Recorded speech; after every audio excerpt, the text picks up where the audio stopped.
Welcome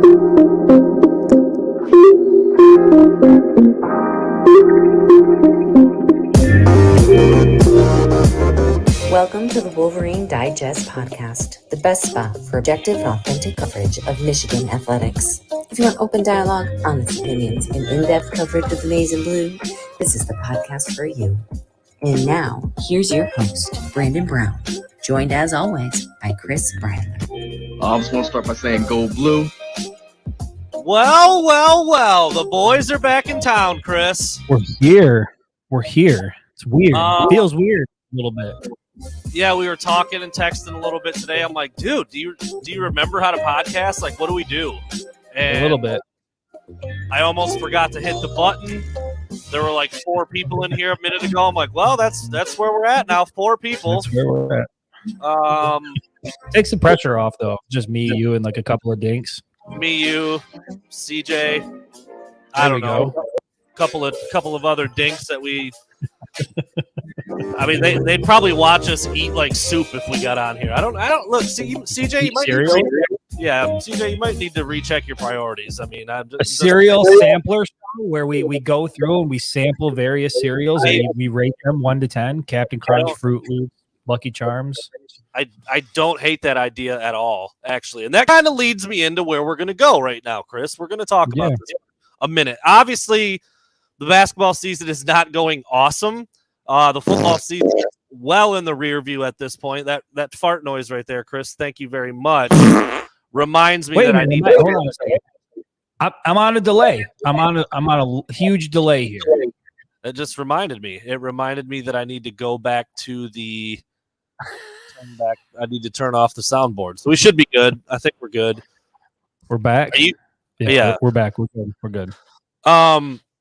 Yeah, so obviously we're down to 1 show a week on Wednesdays, and I actually called and talked to Chris today, and I was like, man, we probably shouldn't have skipped last week, but at the same time, there's not a ton going on. There is today. We actually have quite a few things to talk about today, but I remember last week when we were kind of trying to come up with our topics, it was a little thin. We're like, what are we going to do? Like, maybe we'll just take the day off. It won't really hurt my feelings, and we kind of talked about it today, and we're going to try not to do that. We're going to try to stick to at the very least, Wednesday.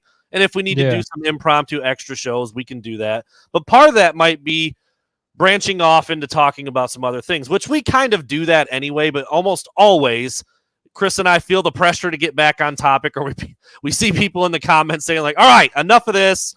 We're hemorrhaging viewers. Time to get back on topic and talk about what we need to talk about. So we're kind of at that point.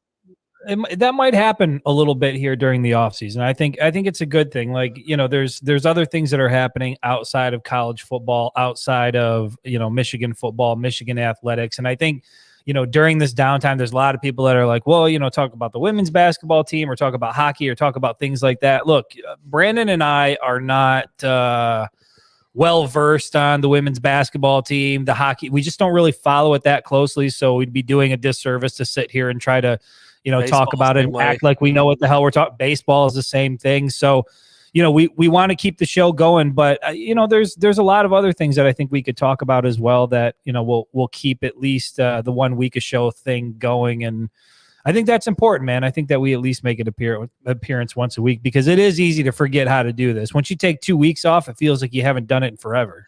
Yeah, and I want to be very, very clear. This is not like a slick announcement that we're like rebranding or changing what we're doing. It's just like kind of during this stretch when we're only going once a week, and sometimes there might not be a whole hell of a lot to talk about. And part of that, for instance, if Brandon goes out and blacks out and is drunk somewhere in Ipsy and walking around and people mistake him for Bigfoot, we're probably going to spend a little bit of time talking about that. I mean, those will be the topics that come up on the show. So it's just going to be a wider range of things that we talk about, whether it's personal or things that are going on or whatever, but we'll try to mix in as much sports as we can. But what we don't want to do is beat a dead horse weekly, repeatedly, talk about the same damn topics over and over.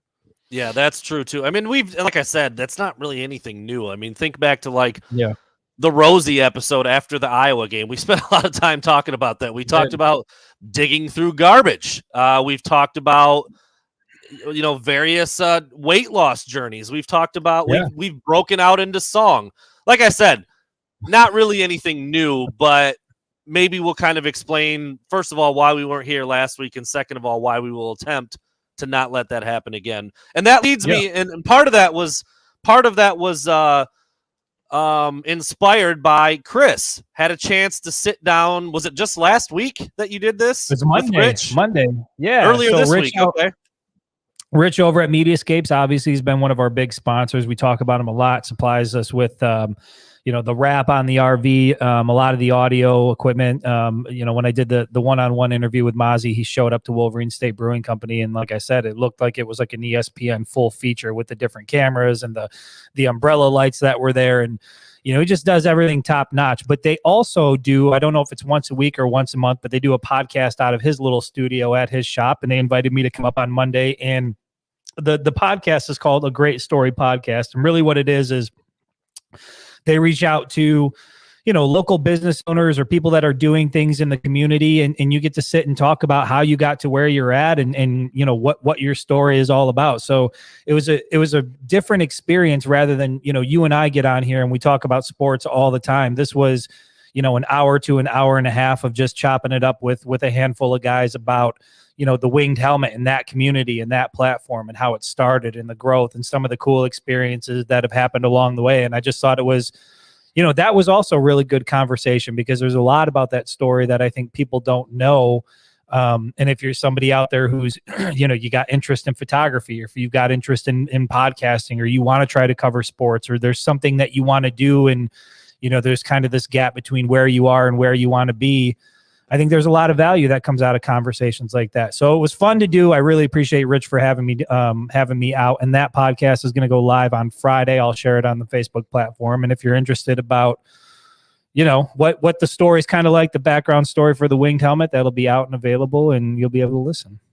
There you have it. Yeah, and it is kind of cool, man. I mean, like I've had to tell I've been asked to tell the story a lot of times about how I got to where I got to. Like, I went to school and was a teacher for 7 years, and then it's cool to share that story, and people usually find it pretty interesting. I mean, I've told it a lot. I'm going on a decade. It's still much newer for Chris, so I know what that's like. I remember sharing that story, and people who are Michigan fans, and we tell them the story, they just kind of sit back and they're like, God damn it, dude, how did you do that? Like, they kind of have this, like, that is so cool, and it is cool. I feel lucky every single day. Chris and I have talked about it a lot. The community here, just everything that we've gotten to do, and it's cool to be able to talk about that. So that's awesome that you got to do that with Rich, and we'll share it somewhere, I'm sure, right? Rich will probably get that out to us, and we can have it on the page and put it on Twitter and wherever else. It'll go live on Friday, and so we'll get the links for it, and we'll be able to put it out. And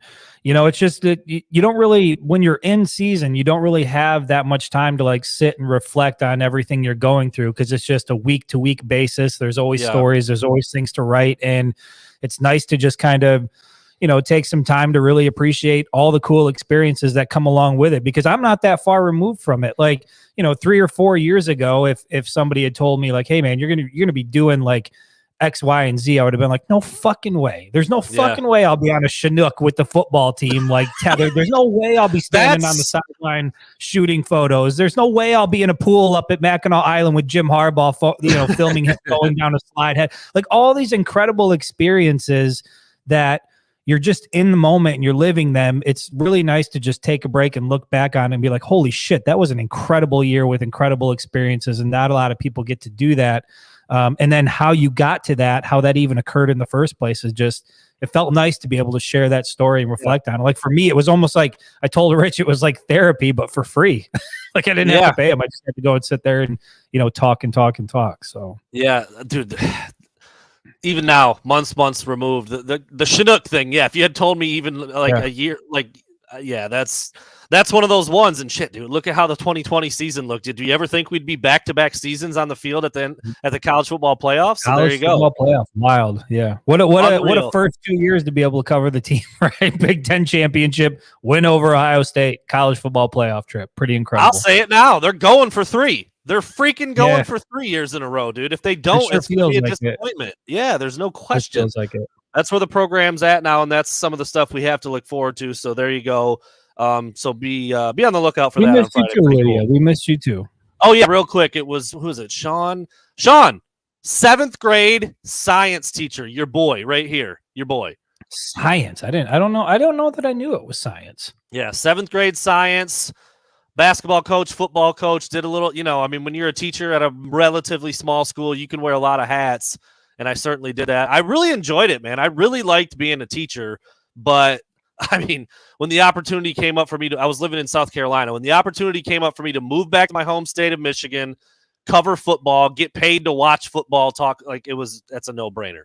That is a no-brainer. And then things have shifted over time. I used to be like all recruiting, and then, popped over to SI and was kind of a content creator. Grunt did a little bit of everything. Some stuff shifted, some things moved. People decided to do some other things. I became the publisher. Chris comes aboard, and away we go, man. And it's been an incredible couple years here. And some of it, a lot of it, I mean, let's be honest with ourselves, Chris. We haven't had shit to do with most of what's been awesome. It's been like the success of the program and just how I was there for Brady Hoax last year. I was there for the beatdowns at the hands of Ohio State. Obviously, the 2-4 season, that was kind of when you were first starting to get into it. And then these last 2 years, like the success and what we've been able to do and some of the resources and all that is because the team has been so good. Certainly a lot of work on our end too, no doubt, but it's a lot easier to put in the work when the team's winning 12 games. We'll put it that way. That is true. There's no doubt about that. I don't know any other way to cover the team other than winning championships and go to the playoff. So I'm hoping to keep that going for as long as we possibly can. Yeah, and I even brought that up. When I was on that podcast with Rich, I talked about that a little bit. That when you think about being able to cover the University of Michigan football program, like. The biggest stadium in the United States, the third biggest stadium in the world, all the history and the tradition that comes along with it, the fact that they're winning at a high clip, you're participating in, Big Ten championships and the college football playoff. Like, even if you're fortunate enough to be able to do what we do and cover college athletics, whether it be, I'm not taking a shot, but I did use Central as an example, like Central Michigan or Ferris State or some of these other like 97% of the programs around the country, it's not even close to what the experience is like covering a program like Michigan football. And then, I was thinking about this the other day, like, you'll be down on the sideline and you've got, oh, here comes Juwan Howard. Oh, here comes Derek Jeter. Oh, here comes Michael Phelps. Oh, that's Flavor Flav over there. Like, it's just Spike Lee was in my camera. Like, it's Jordan. I mean, Tom Brady. It's a wild experience just being there. So like getting to cover athletics, if you're a sports fan, I think is great in and of itself. But then when you get to do it at a program like Michigan and you grew up a Michigan fan, I mean, it's like almost, it's pretty damn close. Like dream come true sounds pretty cliche, but that's essentially what it is. Like I remember being young and gathering around the TV when Lloyd Carr was still the coach and like it was a family event. Like when we had family get-togethers, we were all watching Michigan football on Saturdays, and now I'm here and in the stadium and down on the sidelines and shooting the players and sitting and doing one-on-one interviews and shit that I just never thought would be possible. It's just incredible, man. And you really want to make sure that you make all the effort in the world to not take it for granted, because it does come by and go so quick. I mean, it didn't feel like that long ago that we were counting down the days until the season started. Now here we are, end of another season, looking forward to 2023. I know it. Well, I mentioned the GOAT, Tom Brady, and probably another GOAT, Michael Jordan. I mean, the fact that I was able to like put them in my camera, like even just that is like, damn, dude, they're right there. Brady throwing the ball with Harbaugh, Jordan down there after they switched to Jordan Brand, all that good stuff. But obviously, Tom Brady was in the news today. We're not going to spend a ton of time on this. I found that, kind of sitting around doing some work around the house, and then, dude, it is just wall to wall, like 24/7 Tom Brady coverage on ESPN. I'm like, dude, okay, like I know he's the man, but like, holy shit, are they beating that thing to death on there? So we're definitely not going to do that. And Chris and I have talked about this quite a bit before. Chris, I think a little more outspoken than I have been about it, but once guys goes to the NFL, you're like, I don't care. I don't care what they do. I don't really care anything about them, but I think maybe there's that's starting to change. Like when we were doing this the first year, the podcast, like I remember I was a huge fan of Devin Bush. Big fan of Devin Bush. But then when he left, and I mean, how many of you out there still track and keep up with what Devin Bush is doing in the league? Like if he pops up every now and then, you're like, oh shit, he did, still doing well. But like, yeah, I care about what happens at the University of Michigan. And once they go on to the next level, like I don't typically follow players on the next level. Being in this role, I think maybe that might change a little bit. Like I talked about that with Mozzie Smith. Like I'm pretty interested to see where he goes and what his career ends up being, because now it's different than just watching him on TV. You get to know him a little bit behind the scenes and what type of people they are and what their background is and what this opportunity means to them. So I'm sure I might start to care a little bit more. But yes, by and large, like I'm not going online looking for Dax Hill stats, every Sunday to see how he's doing in the league. It doesn't matter that much to me. And that might sound shitty, but no, you know what? I think that's a fair point, because and I don't care like a ton. Like I would follow it a little bit more, and I was like, damn, I used to talk to that kid.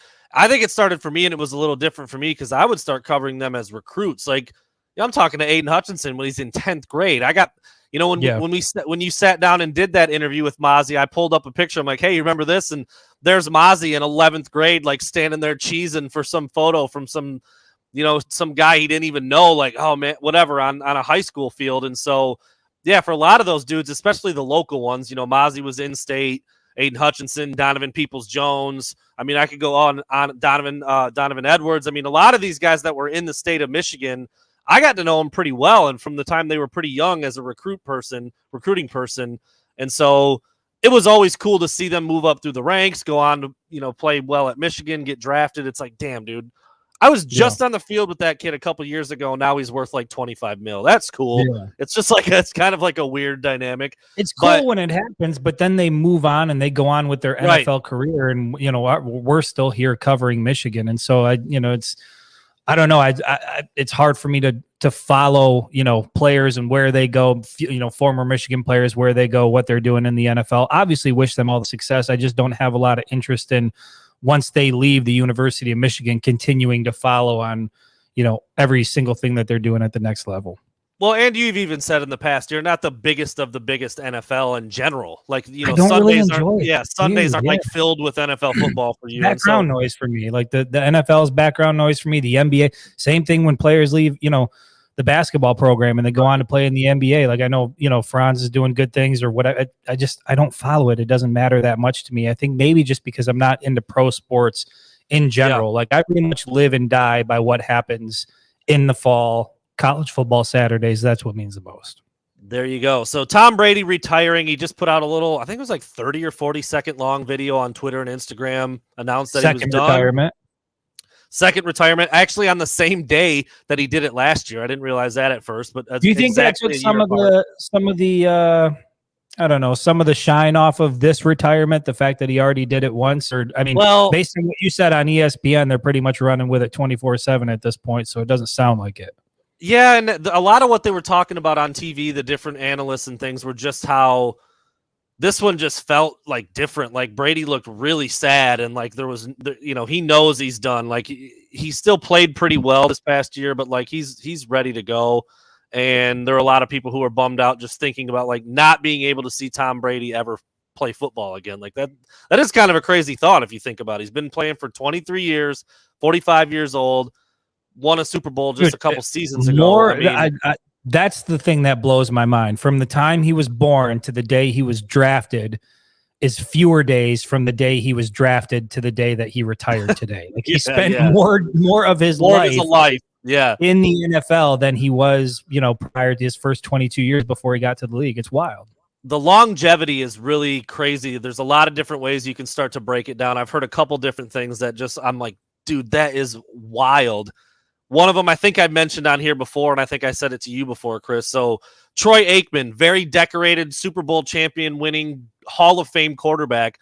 Tom Brady has more yards and touchdowns in basically every stat you can imagine than Troy Aikman since he's turned 40.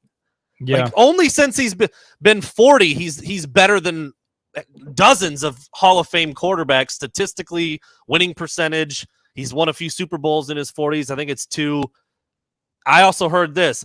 If you took Tom Brady's career in his 20s, in his 30s, and in his 40s and had them all be like 3 separate dudes, they would all be Hall of Fame careers.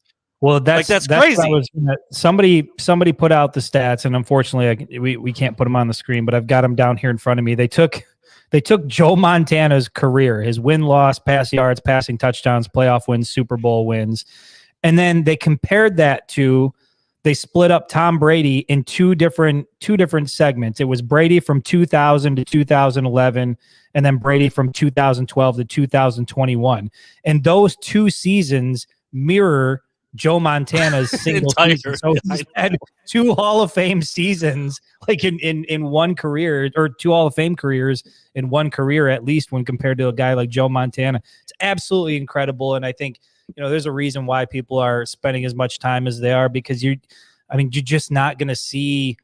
I don't know, man. That feels like that type of longevity and that type of production and that type of success. That's a once in a generation type thing. Like, I know people were, even now people are still. You look at LeBron, but it's Michael Jordan is always like the dude, and you're comparing it to the Michael Jordan of this, the Michael Jordan of that.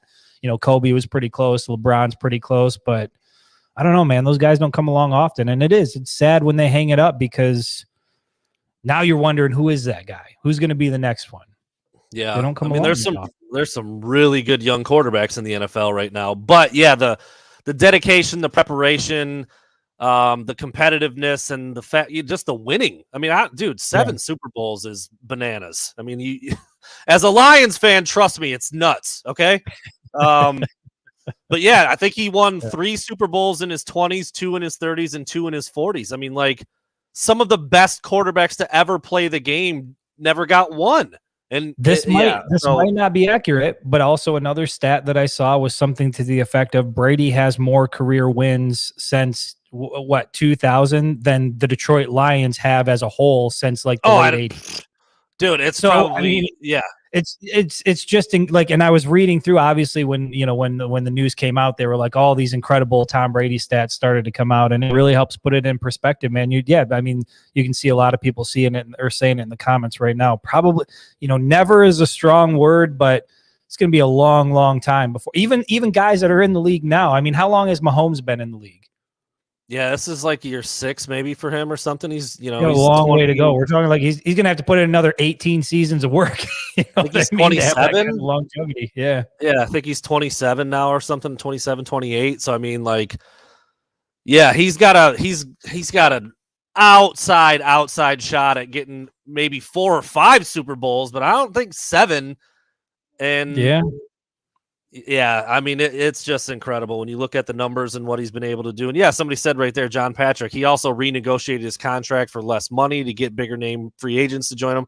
A little easier to do when you've played for 15 years and your supermodel wife's a billionaire. But I digress. He's still, there's a lot of guys that won't do that no matter their situation. Yeah, sponsorships, deal. I mean, he's got a lot of shit going on. He's been fine. Yeah, he's been fine.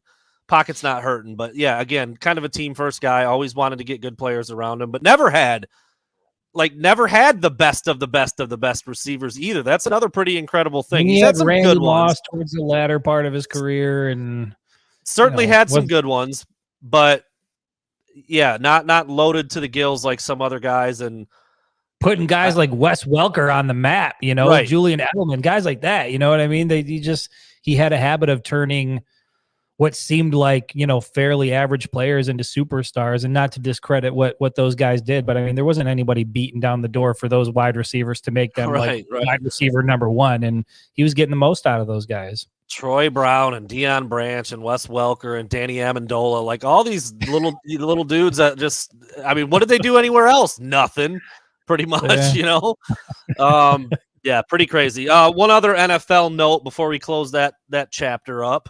The Super Bowl. A Wolverine is going to win a Super Bowl, Chris, I can't remember. It's been several years in a row. But for the Chiefs, you've got Frank Clark, Chad Henne, anything is possible, and Mike Dana, the Central Michigan transfer, who was at Michigan for just a year.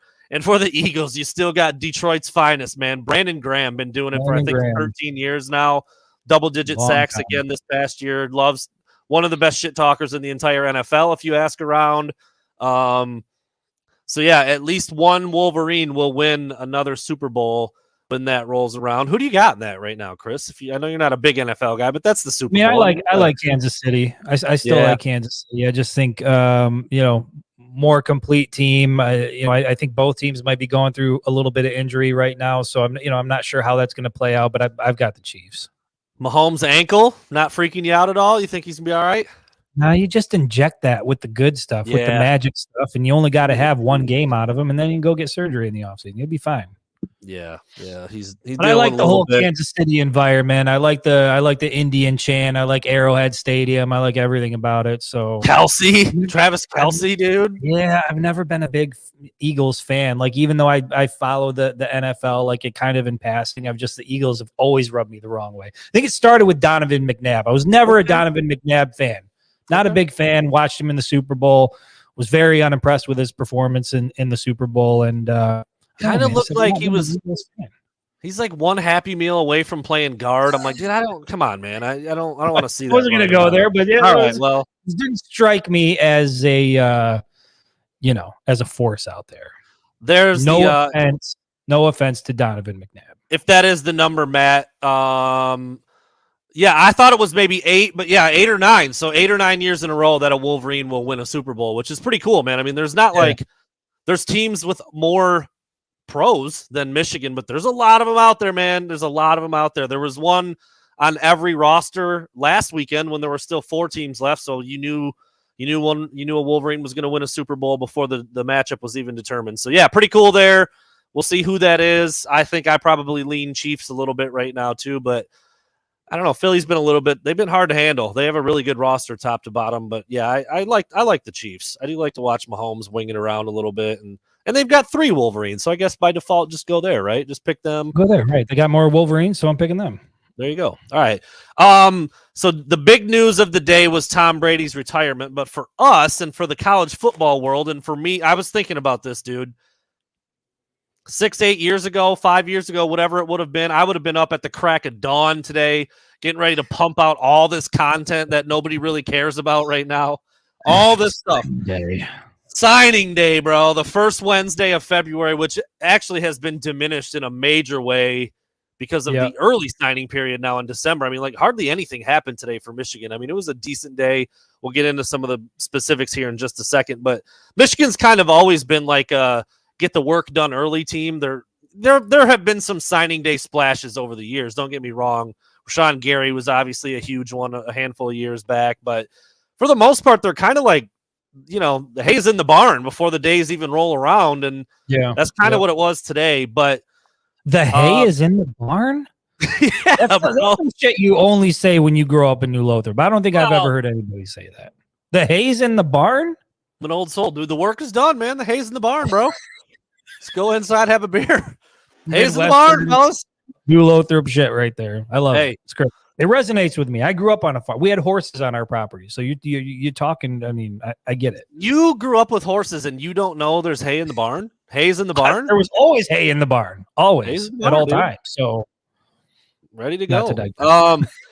So today there were I guess 2 things that kind of, if I was covering recruiting would have been like the 2 main storylines today.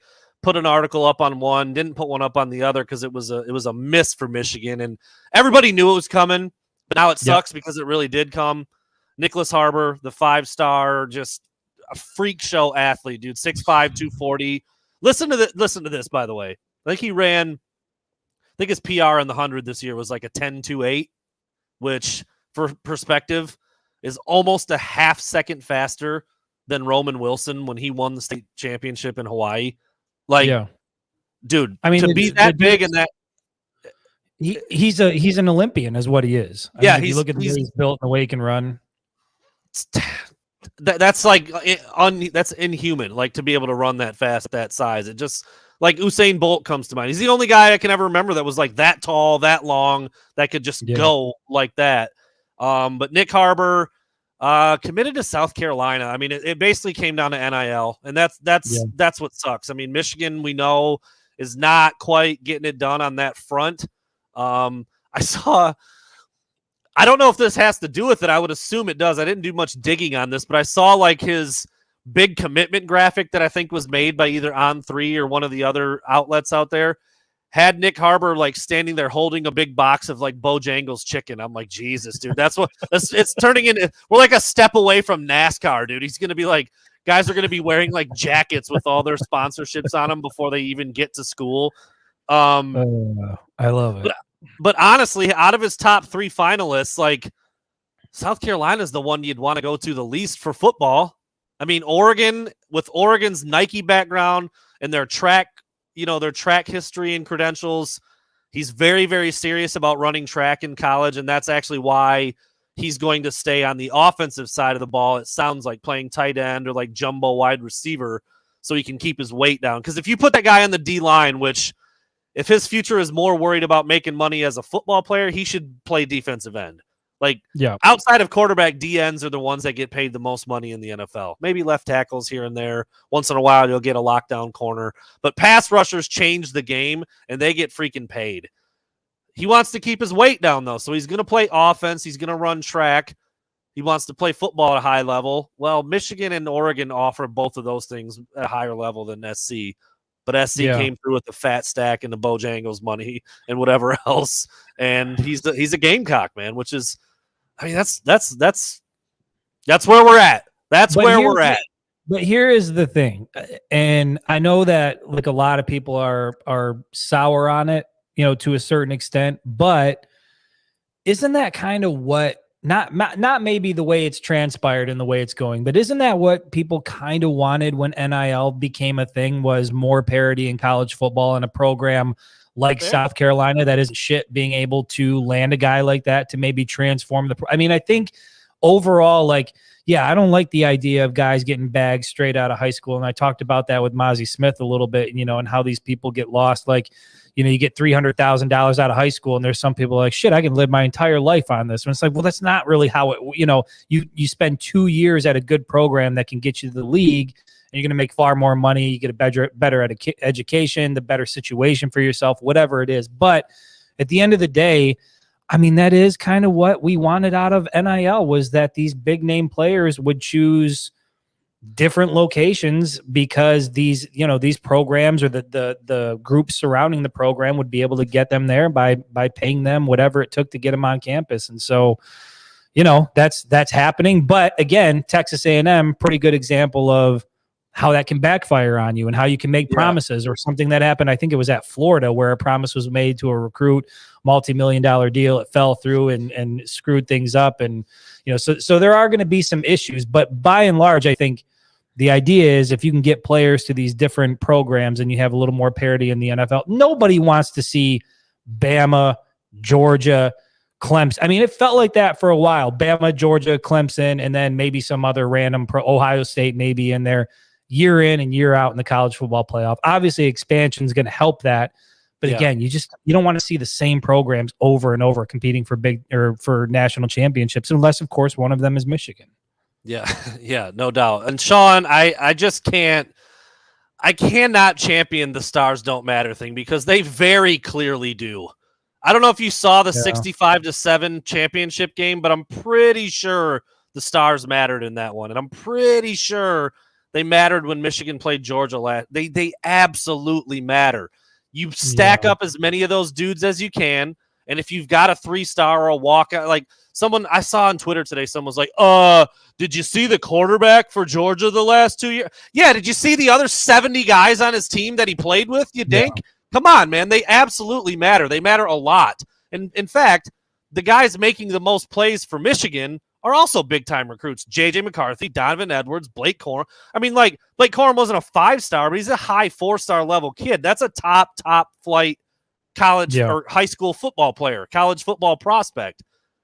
Sure, you've got a Rod Moore here and there. You've got I'm trying to think of another. You know who else was pretty good this year from Michigan? Will Johnson was pretty damn good. That's a 5-star kid. I mean, like, dude, they do matter. You can certainly fill out your roster and find guys and develop them here and there, but I'm sorry, man. If I've got my choice between a 4 or 5-star guy over a 2 or 3-star that I like quite a bit, I'm taking the 4 and 5-star guy every single time. Every time. But I mean, and it's also we at Michigan have seen the flip side of it not necessarily panning out. I mean, Kareem Walker is one that stands out. There were some other a couple other everywhere. times, yeah, right. It happens everywhere. I think if you can stack up 5-star and high 4-star recruits, it's certainly going to make a difference rather than boosting, or filling your roster with 3-star guys and a handful of 4-star guys, like what happens in East Lansing. Did I just call it Least Lansing by accident? Pretty good, actually. That's T-shirt traditionally, right what they do down there. And for a while, Mark D'Antonio was able to get the most out of those guys. But again, if you can get highly rated recruits, that's what you want. You want guys like Nicholas Harbaugh, 5-star freak athlete. Those are the guys that you want to build your roster around. There's no doubt about it. But, there's also this. I mean, look at Chris Jenkins. When I talked to Mozzie Smith, he said he thinks Chris Jenkins is going to be like that dude on the defensive line in 2023. And Chris Jenkins, if I recall correctly, I can't remember exactly which class he was, but he was the second lowest rated recruit of the entire class. And so now he's gone from that to, it looks like, he's going to be one of like the main guys on that defensive line. So it can happen, and good coaches help, a good coaching staff, development. But at the end of the day, you want the high-star, 5-star guys. You just do. Got to get them, man. You got to get them. And I know people will also play the argument like, look how many 3-stars make it to the NFL. Dude, there's like 15 5-stars every year in the country compared to like 1,000 3-stars. Like the probabilities and the numbers they're never going to be equal. What you got to look at is the percentage. If you've got 10 5-stars in a class and 9 of them make it to the NFL, that's a pretty good indicator that you want those guys. There's just not as many of them. Well, let me ask you, since we're talking about Michigan recruiting class, the 2023 class, as it stands currently, is ranked number 18th, I think, nationally, which would be good for the lowest in the Harbaugh era since the 2018 season. And so, given Michigan's recent success, I mean, winning 2 consecutive Big Ten championships, beating Ohio State, being one of 4 programs competing for a national championship, are you surprised that they're ranked that low? Because I remember we talked a lot about, you start winning on the field and then the recruiting changes. You're able to bring in these elite guys and they'll start to come to Ann Arbor. And if anything, it's shown us that that's not the case. And probably NIL is a factor in that. I'm not sure what the other factors are, but whatever the case is, just winning on the field, just success on the field certainly isn't enough to be bringing 5-stars en masse to Ann Arbor. Number 18 national. I think this is a very, very layered question, and I've got a lot of hypotheses and different factors that I think lead up to that. I mean, first of all, let's start right there with 18 or 19. That's not bad. That's still pretty good. Now, Ohio State was 5th, Notre Dame 10th, future Big Ten program USC 12th, Penn State 13th, TCU 19th, which is a big bump for them. They haven't recruited that well in a long time. And then Michigan, right there at 18. And then, you've got your Bamas and your Georgias and Clemson. Like they're all LSU, Texas. They're always up there. Michigan 3rd in the Big Ten.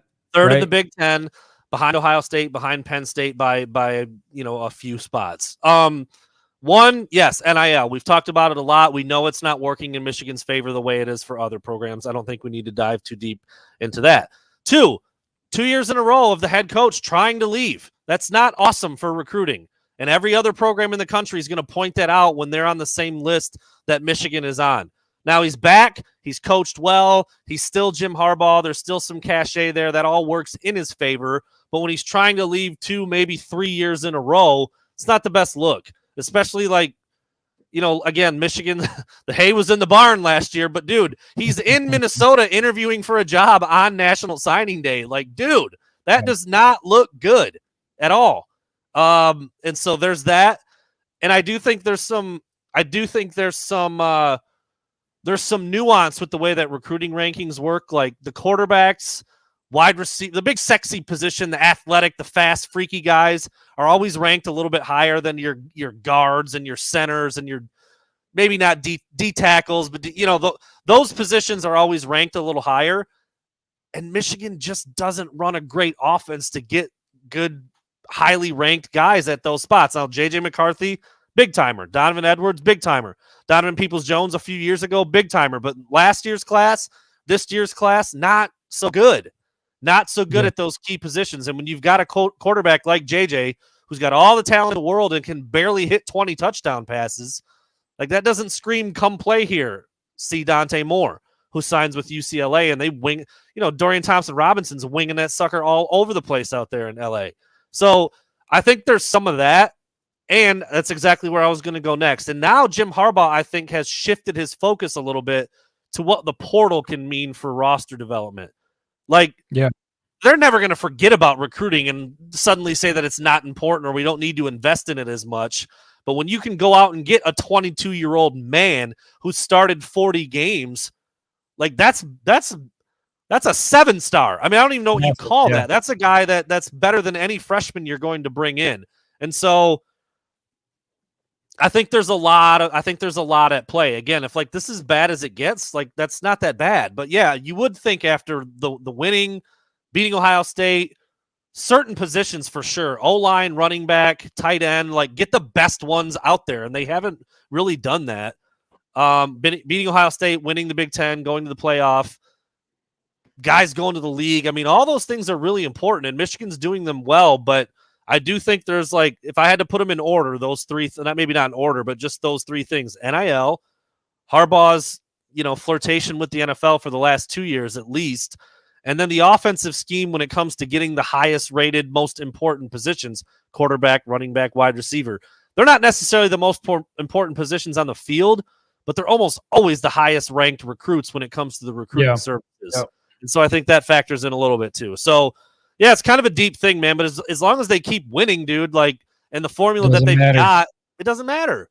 And it's just like it's the same as what we talked about with the offensive scheme for like the first 5-6 weeks last year. Like, you're not going to be able to win late in the year. Like, it's good against these shit teams earlier in the year, but once you get against the Penn State, Michigan State, Ohio State, and then if you make it to the Big Ten championship, like eventually that brand of offense isn't going to work. And they have shown now 2 years in a row that their way works. And so it's getting harder and harder to criticize.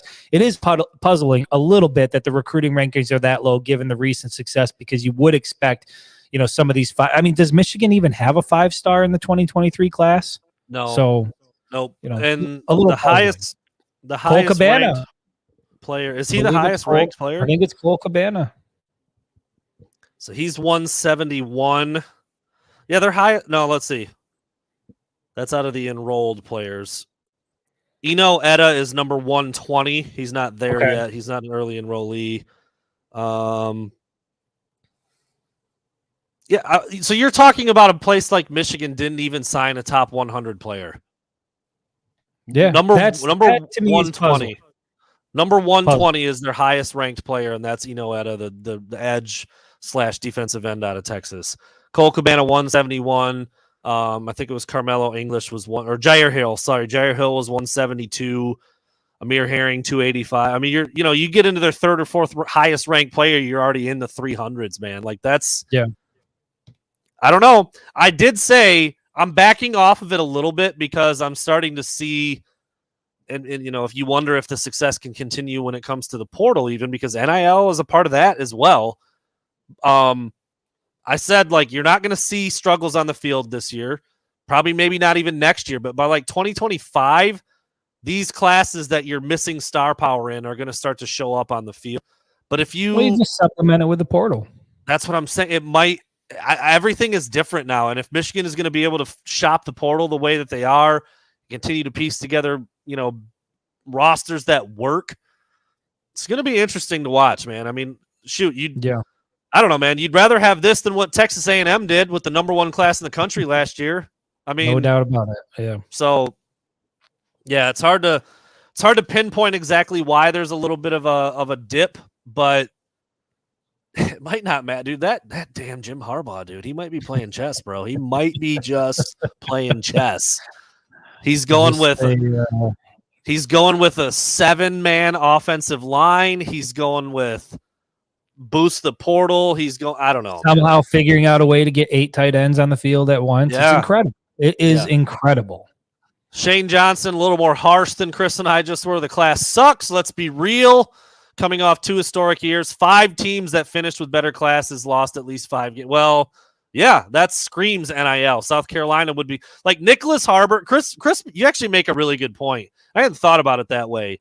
Nicholas Harbaugh's never looking at South Carolina ever until stuff like this with the NIL and the deals and whatever else he was able to get. So unless maybe he's originally from there, but he's a DC kid. I mean, like, yeah. This is not a kid that lives in Columbia or lives in Greenville that just loves the Gamecocks growing up. I mean, this is a kid that, you're talking about the DMV. Maybe you would have looked at like Virginia Tech or probably would have went to Bama. List, you know? Right. That's probably a kid that goes to Bama or Georgia because he's not that far away, kind of in SEC, ACC country down there. He's probably not looking at Oregon either, to be honest, unless, the track thing. Anyway, point being the parity thing. Like, that's a kid Shane Beamer in South Carolina cannot touch in years past. And now they got him and they signed him.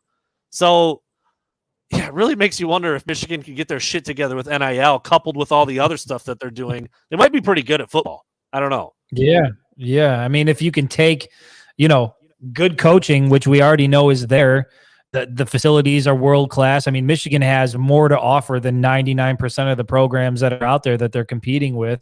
If you can just get that one last element figured out, now guys like Nicholas Harbaugh are strongly considering Michigan and probably landing here. But then again, is that going to work for the offensive guys like who want to get the ball and who want to play in a high octane, high powered offense like a Dante Moore? Probably not. It's probably not going to make a difference with those guys. So to your point, it is multi-layered. There's a lot of different things that go into it, but certainly, as you said earlier, if you're a 5-star tight end, if you're, a 5-star running back, if you're a big-time offensive lineman, there isn't anywhere in the country you should want to go other than Ann Arbor. And word on the street is that Nicholas Harbaugh is going to play tight end because he wants to keep his weight down so he can run track. So there you go. I was him. If football was his main focus moving forward, that's a D end all day. Could you imagine some sort of weird jet sweep where you put him out wide like you would like a Colson Loveland and bring him around and just get him in the open field and look at him stride? Yeah, Incredible. Go ahead and watch what Brock Bowers did every week for Georgia and then put a guy out there an inch taller, 20 pounds heavier, and half a second faster in the 100-meter dash. That's Nicholas Harbaugh. So there you go. I'd be remiss, too, if we don't make a quick mention of it since we're talking about signing day and the recruiting and all that stuff. Michigan did flip Cameron Brandt from Stanford today. 4-star kid, 3-star kid, kind of a fence in terms of the rankings, depending on where you look. You know what, Chris? I see the second coming of Chris Jenkins here. Little undersized right now. Yeah. Little undersized right now if he's going to play on the interior, but you're talking about a high school senior. 260, could get to 290 probably with no problem. Yep. Or maybe he plays a little closer to where he is right now, and he's a little bit more of an edge guy. I think he's got more interior written on him than playing out on the edge, but that's exactly what Chris Jenkins is. He plays out on the D end a little bit. He moves inside where he uses his quickness a little bit more and his leverage. I looked back at this, Chris. Do you want to I don't know if you've looked at this recently. Do you know what Chris Jenkins was listed at weight-wise when he came out of high school? He's 285 now at Michigan. That I'm not sure of. Probably down 250, maybe. 239 was what he was listed at coming out of high school. Okay. So, again, slapping 30, 40, 50 pounds on a kid. You could have a 310-pounder in Cameron Brandt. He's a smart kid, obviously. Growth plan. There you go. So I like him.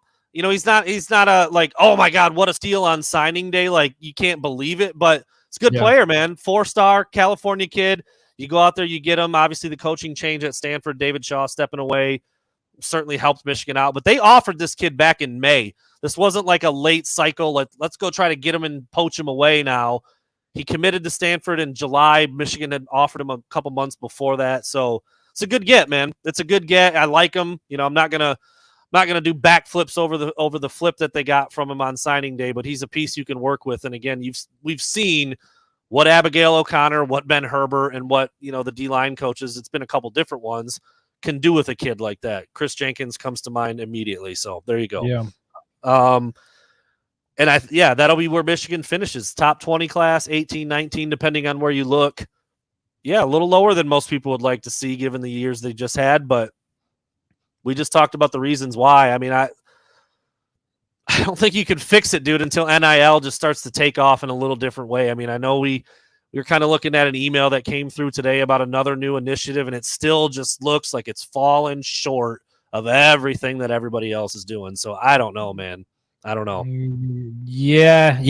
I read through it. A little bit confusing. Not, I mean, I get the overall point of it, but it's, again, it didn't scream, oh, this is a game changer to me. So, yeah, and it's a shame because this is a horse that we've beat to death, but there is no question that Michigan has the resources, the alumni base, the funding, everything in place, everything surrounding that university to make, one of the top NIL products in the country, to make something that is appealing enough to bring these 5 stars in, but it just doesn't exist right now. And, who knows, maybe that's part of what was playing into, Jim Harbaugh's hesitancy to sign a new contract, or why the negotiations are taking long. You talk about something that's multi-layered with NCAA violations and other things, but I do think NIL is playing a part of that as well. You want to be able to land these big fish, and you want to be able to, compete with the other programs out there that are doing certain things. And Michigan is just, I don't think there's anybody out there that would look at Michigan's NIL program and consider it to be elite or even near the top of college football at this point.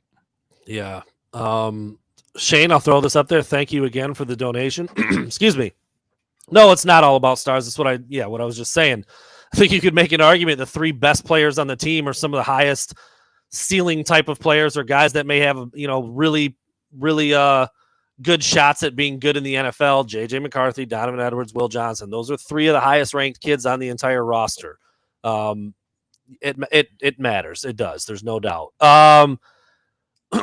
Couple different people have asked about this. What's going on with Jaden Davis? That's a 5-star kid, coveted quarterback in the 2024 class. You want to know what's going on with Jaden Davis? He wants to commit to Michigan, and they keep giving him every reason not to, because they don't throw the ball. The damn head coach keeps trying to go pro, and the quarterback's coach is doing whatever the hell he's doing on the computer, getting his ass arrested and fired. That's what's going on with Jaden Davis. All right. I don't know why.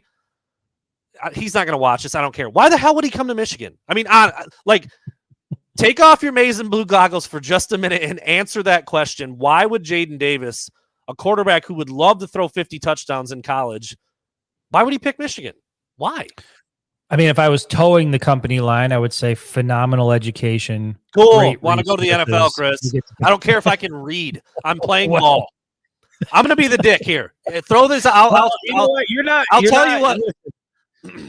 Listen, I don't know if I think that part might have been cut out of the Mozzie Smith interview, but literally when I was sitting and interviewing him, he flat out told me, he was like, when I came to Michigan, right here was getting to the league. He's like, right here was like school for me. And he's like, it's not that school wasn't important and I was always a good student, but this was, first and foremost getting to the league. And I think this idea that, you're going to be able to win people over by, the academics, the degree, yada, yada, yada. Look, if these guys have dreams of going and playing in the NFL and they can secure the bag and they're going to be put in an offense that's going to showcase their skills adequately, if you're Michigan trying to land a quarterback or a wide receiver, it's going to be difficult. It's going to be an uphill battle. Yeah, I mean, dude, a kid like Dante Moore is freaking gift wrapped for you to land, and he just says, I'm not going to play in that offense. Sorry, I'm not. I want to be a 3-and-done top 5 draft pick, and Michigan hasn't done that with a quarterback since Chris and I were in elementary school. I mean, they don't do it. So it's a hard sell. It's a hard sell. And when and trust me, look, Jaden Davis could be sitting right next to me. You know who's telling him this shit on a day-to-day basis? Every other school that wants to sign him. So that's true. We're not ruining anything. People are probably watching the pod like, shh, don't say it, dude. Stop saying it. Like, no, it's out there, right? It's like, an all-timer. I don't care if I can read, dude. Can I play in the NFL? You just got to read. Can I sign my name? Can I sign my name?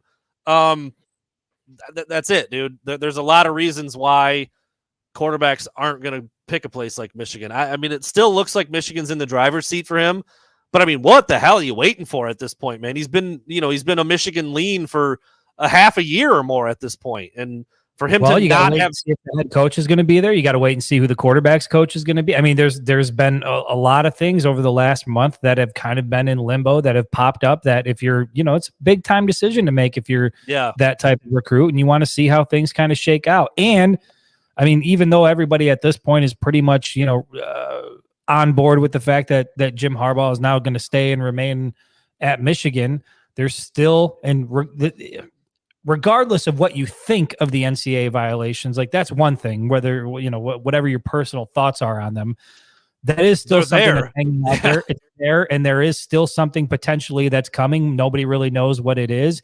And even though Harbaugh is currently under contract, that is not the contract he's going to be coaching under when he takes the field and he's on the sideline in 2023. And so that still isn't done either. And so there's things at the University of Michigan that are still not complete. And to Brandon's point, I mean, make no mistake, other programs are talking about these things with recruits like that. They are highlighting those things. You saw that assistant head coach in Kentucky, which, look, if you're going to talk some shit on social media, like, I don't know, make sure that your program finishes with like a winning record in your conference or whatever the case is. But no less, somebody, an assistant head coach at a Power 5 program at Kentucky came out and flat out said, I don't know why any parents would want their kids to go to a program where it's clear that the head coach wants to leave. Now, whether or not that's true, I thought it was a cheap shot, but it just goes to show that that's shit happening in public on Twitter for everybody to see. Just imagine the things that are being said in the living rooms, not in public. I mean, the negative recruiting when it comes to the University of Michigan. Michigan has not helped itself get out of its own way and not give their competitors ammunition to use against these high-level recruits. Yeah. And we've mentioned it a couple of times. We do now know at least who the quarterback coach is going to be. I do. I'd be lying if I told you I knew a lot about him because I don't. But Kurt Campbell has been hired to replace Matt Weiss. I'll tell you what, though, Chris. I'll tell you what. On the surface, without even knowing anything about him, I like him more than Matt Weiss. He's coached quarterbacks before, and he was an offensive coordinator before. And I don't care what he does on the recruiting trail. It's going to be better than what Matt Weiss did. So I already like him better than Weiss. And look, I didn't bag on Weiss while he was here. And I know the players said that he was a genius and this and that and the other, but I didn't love the hire when it happened, and then when I found out that he wasn't really doing hardly anything. I'm starting to question that whole genius thing, by the way. After this whole there is that. There is that. I never was crazy about the hire since he had never coached quarterbacks before, and then you start talking to him and you start learning about the fact that he's now out there recruiting well. I'm like, what the hell is he doing? What is he doing then? I don't. Yeah. Because the offense looks a lot like it did every other year under Jim Harbaugh. So I'm not exactly sure what he's bringing to the table there. And then it was reported that he was like Harbaugh's right-hand man trying to get him hired at Minnesota, which, gee, I wonder why. Probably because he was going to be attached to his hip going back to the NFL with a promotion. So anyway, it's not really my style to rag on a dude on his way out. But when you get caught doing whatever the hell you're doing on computers and committing crimes on your work computer, I'm kind of done with you at this point. Allegedly. But what I do know about the new quarterbacks coach was an analyst with the team in 2022, and from what I've heard and from what I've read, I mean, it was JJ McCarthy's top guy. That this was the guy that they wanted. This was the guy that the players wanted to take over in that role. I could see it even on social media when it was announced. Guys like Alex Orji, Davis Warren, they were all, pretty damn excited about the fact that this was going to be the new quarterbacks coach. So he seems to already have some good buy-in with the players. He's got the experience at, I think it's Old Dominion. He was the quarterbacks coach there in 2020 and 2021. So a little bit of experience there, some buy-in with the players. He's already been with the program for a year. Yeah, you can't hate it. I know there were a lot of people that were like, Brian Greasy and bringing this and bringing that. And I just never thought that was ever going to be the case. It didn't seem like it was ever going to be a big name hire. For me, it always felt like it was going to come from within the program. Yeah, so you've got, like I said,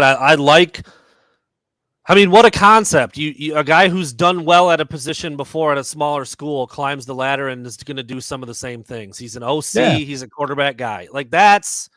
That's the formula that I like to see for an assistant coach. I mean, look, don't get me wrong. I was a little skeptical of Mike McDonald.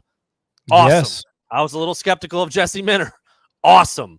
I was also skeptical of Matt Weiss. Not so awesome. I mean, so it goes both ways, but I like the idea. Younger guy, used to call plays, coached the position before. Boom. Now he's your QB coach. I like that. Plus, I saw a picture of him. I think he was like in the locker room wearing Pit Vipers. So, all right. I mean, once you're wearing Pit Vipers, like you automatically have buy-in. For me, anyway. Kirk Campbell sounds like he might lead like a Baptist church youth group. I like him, dude. I like the vibe. Pit Vipers on. You're more likely to be at the Kid Rock concert. I was gonna say maybe a different kind of church, but I like. Well, he kind of looks like a goober. I like him on the surface. I like him. Okay, he doesn't have nowhere close to dreads. Not even like no drip. I hate to say it, he kind of looks like he could be Matt Weiss's brother. I mean, they listen. If there's a tree out there, they both fell from the same one. So we're gonna maybe different. We're gonna call him Pat Weiss. So they go from Matt Weiss to Pat Weiss. We'll see what he does. You're doing dirty already. Give the man a chance. I said I like him. On the surface, I like this type of hire more than I've liked some of the other ones that worked out really well and some that didn't work out so well. So I'm good with this decision. I didn't even know that stuff about the current players being all about. Yeah, that's what Kirk Franklin's Campbell. He's stomping in the church, dude. I don't know. He's just bringing some energy that I kind of like right now, dude. That's whatever it is. As long as he doesn't do anything illegally, commit any crimes, and the quarterbacks get better as a result, and he's solid on the recruiting trail, I'll be just happy with it. Kirk Campbell, Kirk Franklin, Kirk Cameron, growing pains. He had a friend named Boner. I like a lot of holy shit. My wife and I were just talking about Boner the other day and thinking how crazy it was that there was actually a show on like regular network television where the friend's name was Boner. It's wild. Just openly accepted and championed, really. Oh, him? That's Boner. So I like a lot of what I'm feeling with Kirk Campbell. And there you go. So there's Michigan's quarterbacks coach. We're over an hour now, Chris, and we still have a couple topics left. I knew this was going to happen. I knew this was going to happen. All right, man. What else do you got to do, Brandon? What else do you have to do? Yeah, not a lot tonight specifically, I guess, but so we'll close. What do you want to close with? Because we do, I think the Denver stuff, and I think some finality there since we spent so much time talking about that. That was the next topic on the list, and I think that's a good thing to close with. Is just the fact that the door now officially feels shut with Harbaugh to the NFL. Yes, the contract is still kind of out there for whatever reason. The NCAA violations. We'll see what plays out with that. But I'm telling you, dude, and I said this the other day. Santa Ono released a statement, and so did Harbaugh. And I was like, that statement by Harbaugh is still shitty. Don't overthink happiness. Can you just say, I'm going to coach Michigan next season? He never said it. He never said it. And it was because he had another meeting coming up with the Broncos, dude. Like, what are we doing? Well, let's try to put it in perspective here. So, one, by now or should know by now, there's never going to be a statement like that. That's just not the way he talks. It's not the way he operates. It's not the way he needs to. At least not to the public. Maybe behind the scenes is different. Secondly, I will defend a little bit, even though I'm not happy that the meeting took place. It is different in the fact that he didn't take the private jet out to Denver this time. They came to Jim Harbaugh. And the way that I perceived it was a last-ditch effort to try to make a coaching hire, try to make their last pitch to him. But they're not in the building if Jim Harbaugh is not willing to listen and have that conversation. And so here's the issue I have with it. Even if it was to say no face-to-face, the fact that it even took place took what felt like a dead and done and over subject and gave it new life again. And so you just hope that at this point it's officially done. There's not going to be another Schefter report about this or, Harbaugh having this. Just let it be done. Move on. You're here to stay. And that's it. And I think players deserve it. Fans deserve it. Recruits deserve it. It's just, dude, it's old. And I said this when I put out the article the other day. Like, I can't imagine. I can't imagine that we will be doing this again next year. Well, Whatever we're gonna. this contract, I don't. We're gonna there's no way. Because Harbaugh, he erased and eliminated any sense of whatever his words mean. Because last year he adamantly said, "I will not do this again," and he did. So now he can say it as many times as he wants, and no one. I don't believe it. No one believes it anymore. Wouldn't you assume that this new contract is going to include a rather large buyout? It's going to be long term and a rather large buyout. Doesn't matter. So you don't think that's going to? I mean, I guess there's never going to be. You're never going to stop NFL teams from pursuing him if they have interest in him. And I guess technically, you're probably always going to wonder what that interest is, what that offer is, what that team is. But I can't imagine it being like what it's been the last 2 years, where it's felt like a very real possibility that it may happen. There is also one key element that keeps popping up year after year after year here. He hasn't gotten an offer from an NFL team yet. What happens when that happens? I mean, it sounded like Denver was prepared. No. Because Sean Payton was always their number one choice from the very, very beginning. And he should be. Ian Rappaport report something else? I don't think so. I'm quite certain that Sean Payton was always the number one choice. It just didn't look like he was going to be interested for a while there because he had a cushy TV job, and he said on TV, I'm like 7 out of 10 comfortable with what I'm doing. It doesn't really matter. But guess what they did?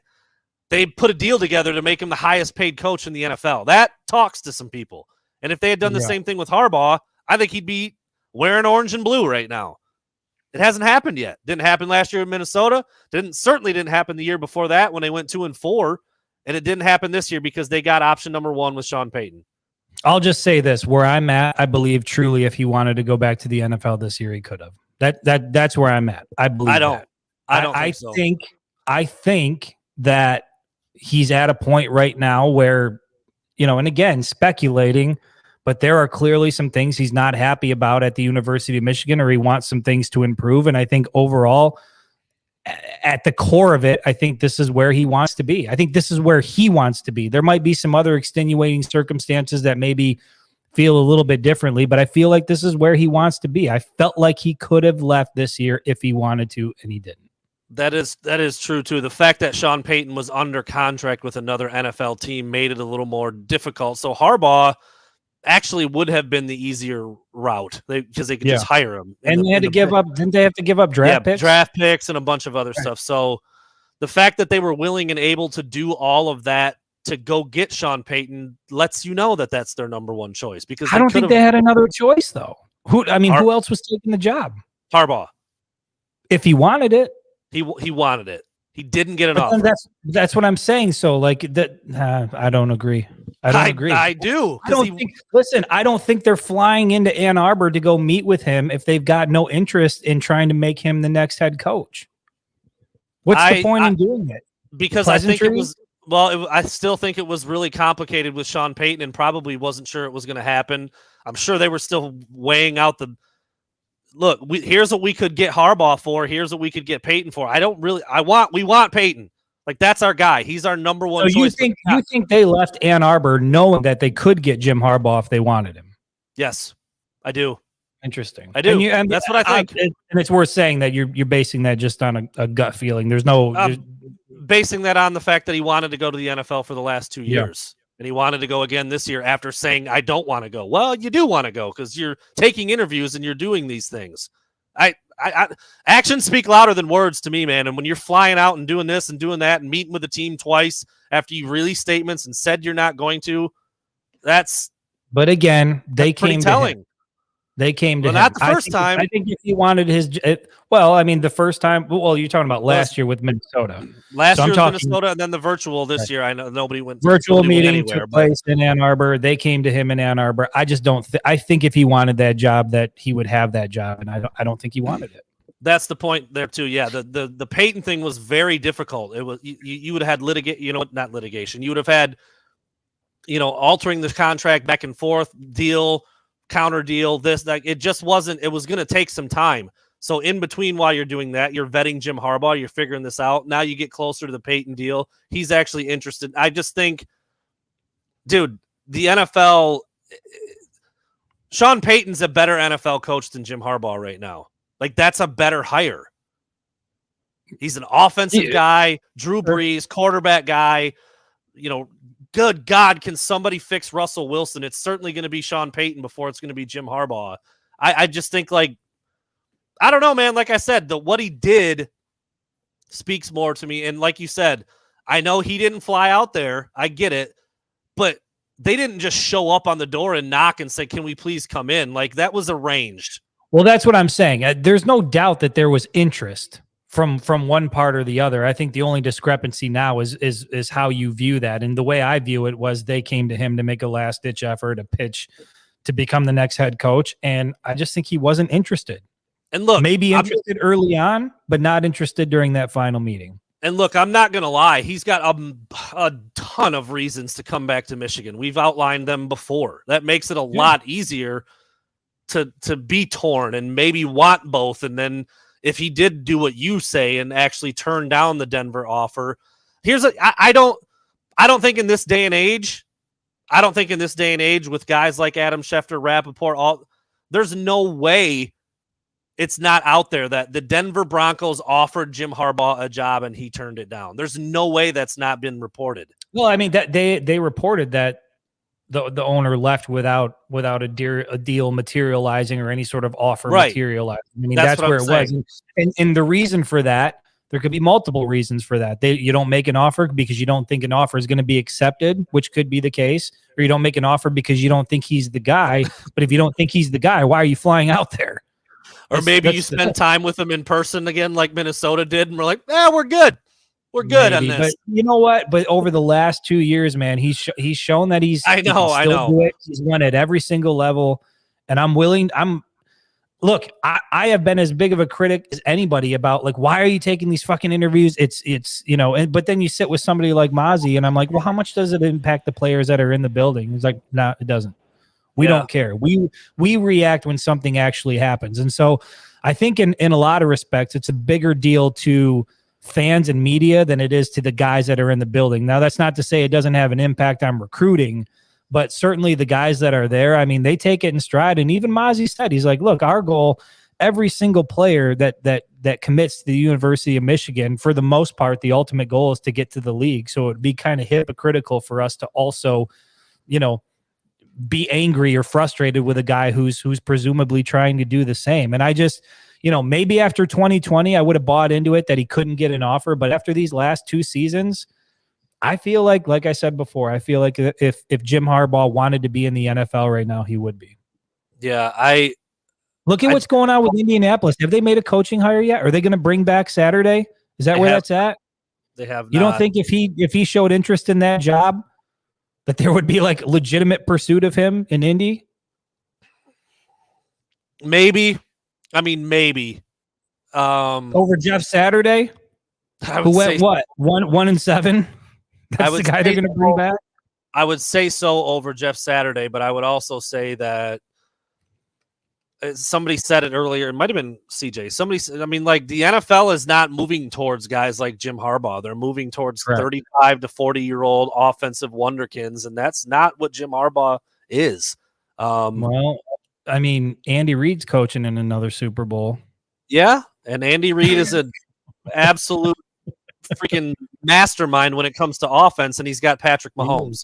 I mean, Nick Sirianni, young. Brandon, what's his name for the Bengals? Young, not what the hell's his name? I'm thinking of the guy in LA. He's a dink. I can't remember his name off the top of my head. Andy Reid is like he's kind of a unicorn right now. I mean, but he's the man. He is. I mean, he's the man. I don't know, man. And to be fair. Okay, let's say you're 100% Zach Taylor. There you go. I was going to say Brandon Taylor. I knew that wasn't right.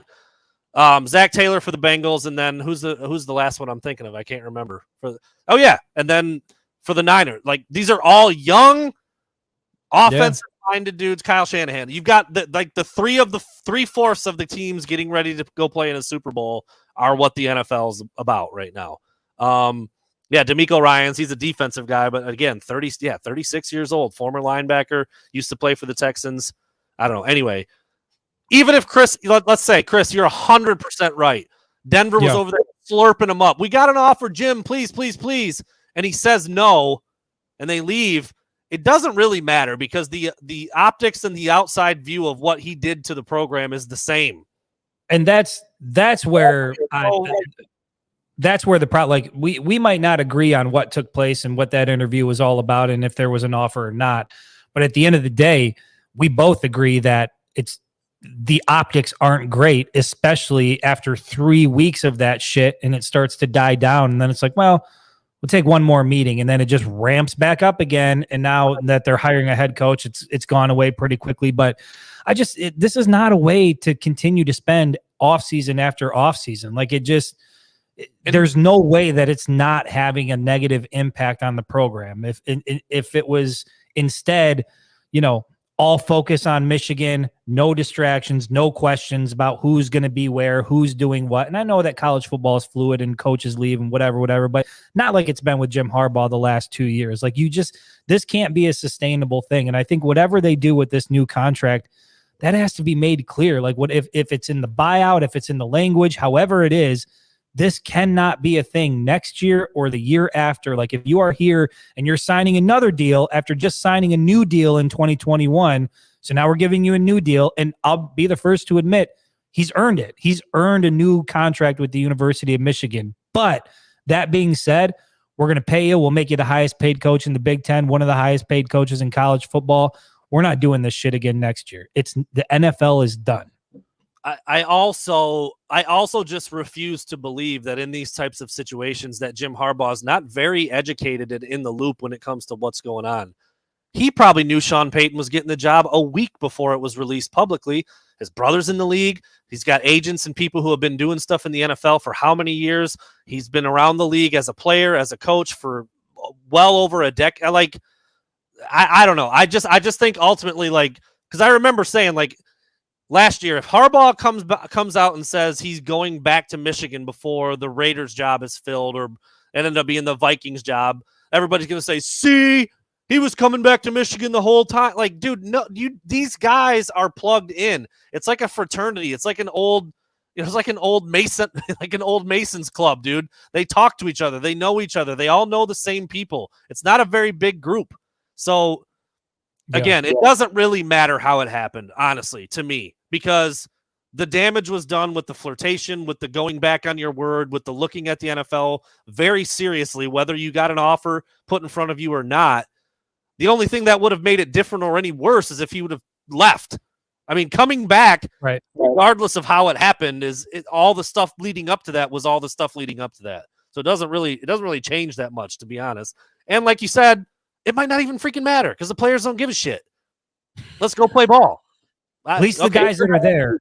Yeah. The recruits. Now, I do think it has an impact on recruiting, but in terms of, at least according to, to Mozzie's perspective, and when I did the sit down with JJ and Donovan and Andrell, they had the same disposition that, like, look, I mean, if that's what coach wants to do, we support him, we love him, whatever. And, that's in an interview with cameras rolling. I don't know that that's, how people talk behind closed doors, but I have no reason not to take those guys at their word. And it sounds like they, at the end of the day, and I thought what Mozzie Smith said was good. He said, his exact quote was, I don't like getting put on my ass, and who your head coach is doesn't have anything to do with you getting put on your ass. And so I made the decision that wherever it was I am, I'm going to make it work. And I think a lot of the players have that mindset. And so I don't think it impacts the guys that are there too much. It does have an impact on recruiting. It obviously has an impact on the fan base. And it just looks like a clusterfuck for 3 or 4 weeks. And it can't happen again after Michigan has another successful season in 2023. And I think that has to be made clear. And I don't know what the solution is. Is Ward Manuel still there? Is there like some sort of big transformative thing that happens with NIL? I don't know. But whatever factor or factors are leading to Jim Harbaugh continuing to do this outside of his own burning desire potentially to go and try to win another Super Bowl, those need to be eliminated or fixed or addressed before you get to the off season in 2023. Like you got to be on top of it. And it seems like, I don't know, man, it's a weird place to be every single year at the end of a successful season, because it doesn't feel like a successful season. It feels like it's just a wet blanket on everything, when you should spend that next month reflecting on, like, yeah, you got, lost to TCU, but goddamn, it was another successful year for Michigan. Like what an incredible stretch this has been. Kudos to Jim Harbaugh. It's funny you said, sat down with Mozzie, and even when we sat down with JJ and Donovan and Andrell, they talked about how much they loved Coach Harbaugh and this, and now Andrell's playing for Oklahoma after catching 7 balls. So like it, kind of a little bit goes both ways too. Like these players looking out for themselves. They're not going to get too hung up about their coaches, who their coaches are. They understand guys come and go. I mean, Mozzie, I know, talked a lot about when Greg Madison left and what that did to him as a young player before he had ever played and was fresh on campus. And straight up told Jim Harbaugh he was thinking about transferring like 2 weeks into camp. Madison might have left like right after Mozzie got there or something. Like that's a little bit of a shock to the system. I can understand that, but like here he is 4 years later, still there, even though his favorite coach in the world that recruited him to Michigan is not there. In fact, coaching for Ohio State, Mozzie stuck out and stayed. So yeah, I do think that you're right, Chris, that some of it gets a little overblown with the current players, but optically, recruiting wise, stability, what it means for, kind of keeping the assistant coaches hostage a little bit. Because if Jim Harbaugh leaves, a new coach comes in, like all those guys might be out looking for a job. It's not good, man. It's not good any way you slice it. But like I said, however it came about, he's back now. But oh yeah, remember last year, and oh yeah, remember the year before, and it's going to be December of 2023 at some point. And whether it's happening again or not, it's going to be talked about, and it's because of what he did. And that's another layer of the damage done, whether he was offered a job or not, turned it down or not, swore his life and his heart away to Michigan or not. Yeah. It's there. So, yeah. I'm already looking forward to the end of next season just to see what happens, to be quite honest, because that's my favorite part of the year is doing like there's people out there, I see it, they're like, the media loves to drum it up. The media loves to do this. Listen, we have to report on it because everybody else is reporting on it. So it's like part of the job, but it is not the ideal content. You know what I'd like to be doing, Brandon? I'd like to be doing pieces on, how Michigan has all these unique helmet stickers on their helmet now that tell individual stories about the players and their journey at Michigan. I'd like to be doing a deep dive on a story like that. Chris, here's a nutty idea. Why don't you send an email out to the administration at Michigan? You know what I mean? Like these stickers are like they're celebrated. They stand for something. They mean for something. They have really cool backstories. Great story. Each player has some different stickers because of what they've done, where they've come from, accomplishments they've made on and off the field. Like, how cool would it be to write a story about those and get help from the program? Lydia wants to know about it too, and I thought a lot of fans might want to know because there's been some talk about what some of them mean, but there's not like an extensive list of what every single sticker means. So I did that. I did write out, send an email. I did send an email to an individual over at the University of Michigan and was told that it's basically like, we don't really want that to be public information. So weird. So you're telling me kind of shit we're working with here. You're telling me that there's an entity at Michigan that's job is literally to be a conduit between the fans, the program, and the media so that everybody can just love and consume everything they want about their beloved Wolverines. And instead, you're told no at every turn and corner and pass. Denied. It's not. Look, forget about the fact that these stickers are on the side of the helmets and seen by millions of people every single Saturday, whether it be on television, the hundreds of thousands of people in stands, the photos. They just want the meaning behind those stickers to really be public, which is, again, it's a strange world to live in, man. But this is what we're working with. So then when you can't do that, you got to go back and beat the Harbaugh horse and, talk about that bullshit. So we're trying to bring some new things to you. It's just, it's like we've used the example before. It's like, we want to show you the other really cool chocolates at Willy Wonka's Chocolate Factory, but getting behind those gates, getting those recipes. Yeah, getting the golden ticket. It's not the easiest thing in the world. They don't have them. The golden ticket machine. There's a couple that are out there, but you got to pay dearly. Have to fuck someone up and get Brad Galley got a golden ticket somehow. You got to figure out where he shops for chocolate. I wish that dude wasn't so likable because it'd be fun to hate on him for getting all that.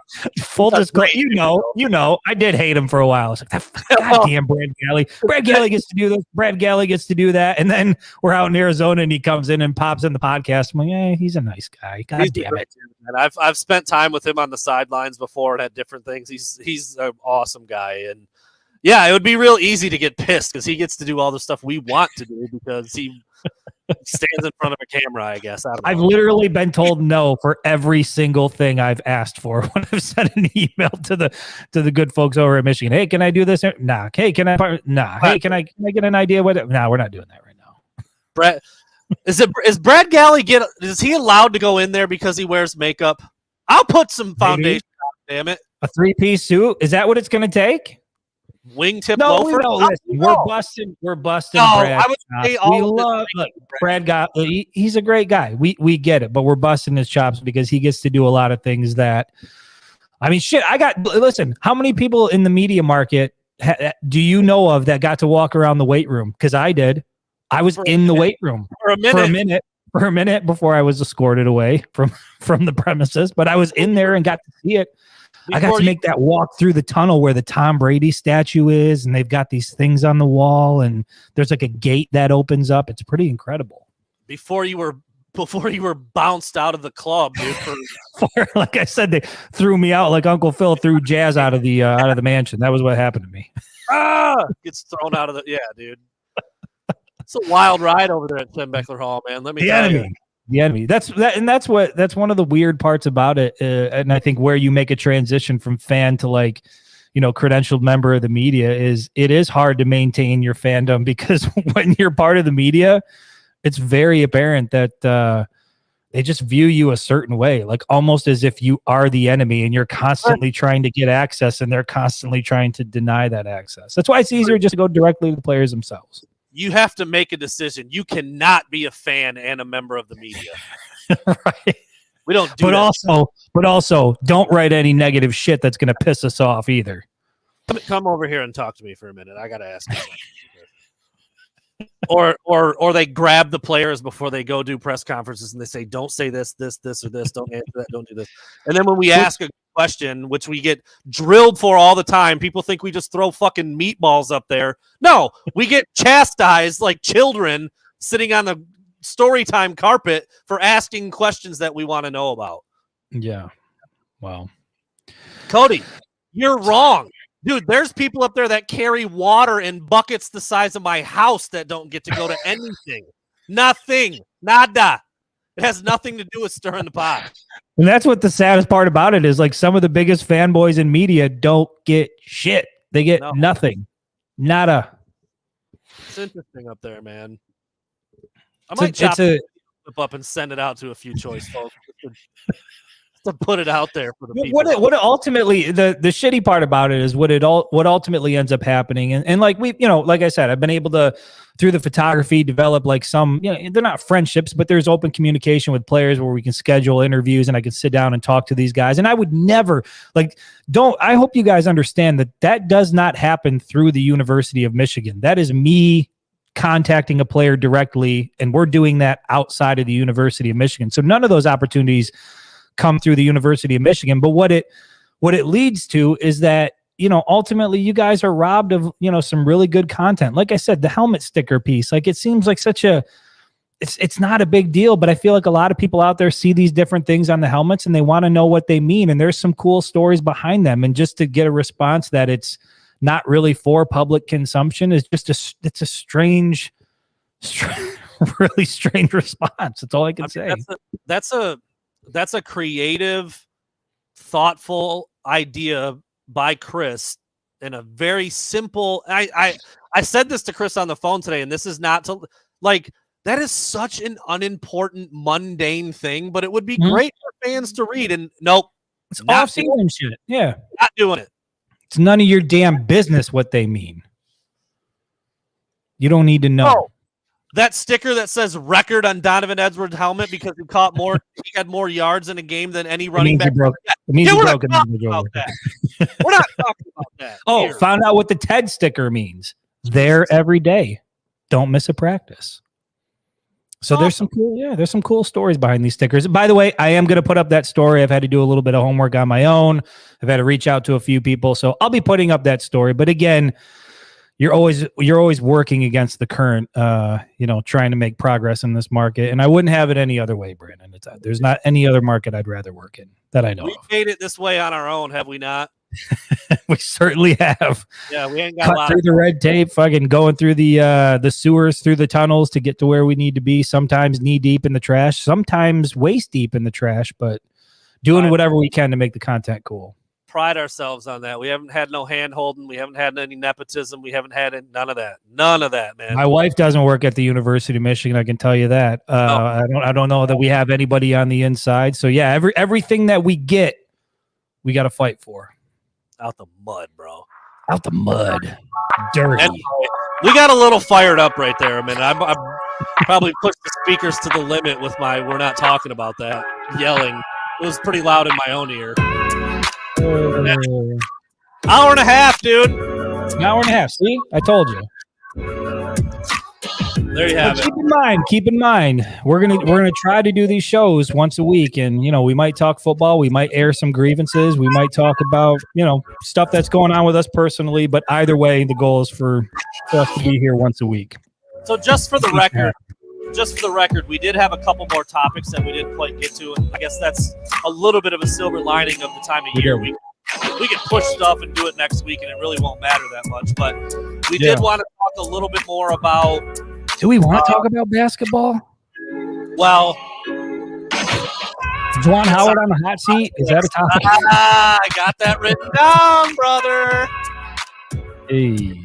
Talk about that next week. And then I'll look at, and we're going to continue to talk about this, but just the, JJ's ranking cutting into next year as, compared to his peers. Blake Corum, highest graded running back ever by Pro Football Focus past season. So a couple of those things are on the list. And then, Michigan basketball. So we'll see. They got a game tomorrow, dude. We might want to talk about them even less by next week. I don't know. Juwan's too likable to be on the hot seat. I'm sorry. He is, but it's because we're Michigan fans. When he punches your coach in the head, I don't like it that much. True. All right. We'll be back on Wednesday, maybe sooner if need be. Wednesday, 7 o'clock. Keep it locked. We'll be back. See you.